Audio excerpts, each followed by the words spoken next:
এই আমেরিকান কর্তৃপক্ষ কিংবা জাতিসংঘ কিংবা ইউরোপিয়ান ইউনিয়ন এদের সাথে যখন রাজনৈতিক বিষয়ক সংলাপ করেছে বিএনপি, তখন এই প্রশ্নটি ভালোভাবে যুক্তি দিয়ে উপস্থাপন করেছে কিনা আমার জানা নাই। তবে যদি করতো নিশ্চয়ই আওয়ামী লীগ সরকার তো রাজি হতো না।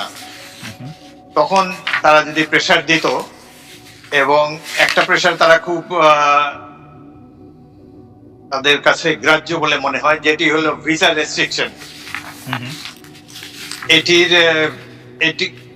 ভয় দেখিয়ে বা এটির সম্ভাবনা দেখিয়ে যদি সুপার পাওয়াররা বলতো, তাহলে আমার মনে হয় যে বর্তমান সরকার রাজি হতো।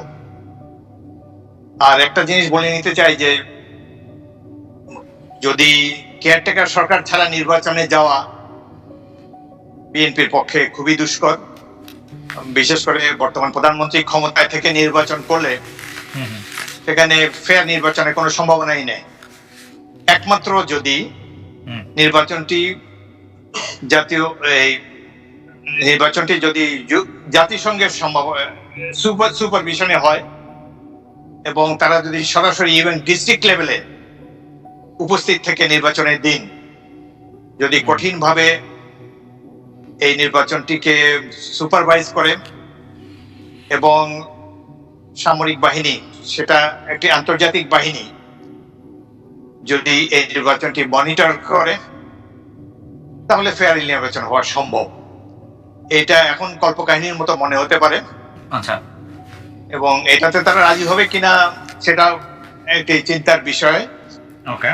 তবে যদি এই ধরনের কথা বিএনপি নেতৃবৃন্দ বলে থাকেন, এবং যদি যাদের কথা আমি উল্লেখ করলাম বহিঃশক্তি, তারা যদি এই ব্যাপারে রাজি না হয়ে থাকে, তাহলে আমি আর কাউকে দোষ দিতে চাই না। তাহলে বিএনপির এই নির্বাচন বর্জন করা সঠিক হয়েছে। আমি একটু পুরোনো কথা ফিরে এসে এখন কথা চলে আসছি যে আপনি কি মনে করেন 2018 সালে বিএনপি নির্বাচনে যাওয়ার যে সিদ্ধান্ত ছিল সেই সিদ্ধান্ত সঠিক ছিল? বিএনপির 2018 সালের নির্বাচনে যাওয়ার সঠিক ছিল, কারণ তৎকালীন সরকার প্রধান শেখ হাসিনা বলেছিলেন যে তিনি কমিটমেন্ট দিয়েছিলেন যে নির্বাচনটি সুষ্ঠু হবে। তার আশ্বাসের উপরে আস্থা রেখেই বিএনপি এবং বিরোধী দল সমূহ নির্বাচনে গিয়েছিল। এই নির্বাচনে আমার এক্সপিরিয়েন্সটা একটু বলি। আমি এর আগে 6 বার নির্বাচিত হয়েছি। আমার কোনো গুণ না থাকা সত্ত্বেও এলাকাবাসী আমাকে বারবার নির্বাচিত করেছে। এমনকি স্বতন্ত্র প্রার্থী হিসাবে আওয়ামী লীগ, বিএনপি, জাতীয় পার্টি সবাই বিরুদ্ধে নির্বাচন করে জিতে এসেছিলাম। বা 2018 নির্বাচনের 15 দিন আগে থেকে আমার বাসাটা ঘিরে রেখেছে পুলিশ বাহিনী এবং আওয়ামী লীগের মাস্তান বাহিনী, যার ফলে আমি ঘর থেকেও বেরোতে পারিনি, নিজের ভোটটাও দিতে পারিনি। এবং নির্বাচনের দিন আমাকে একটা মিথ্যা মামলায়, ডিজিটাল সিকিউরিটি অ্যাক্টের মামলায় জড়িত করে দেওয়া হয়েছে, এবং এইটুকু ফেভার আমাকে তোলেছে তৎকালীন ডিসি মহোদয়।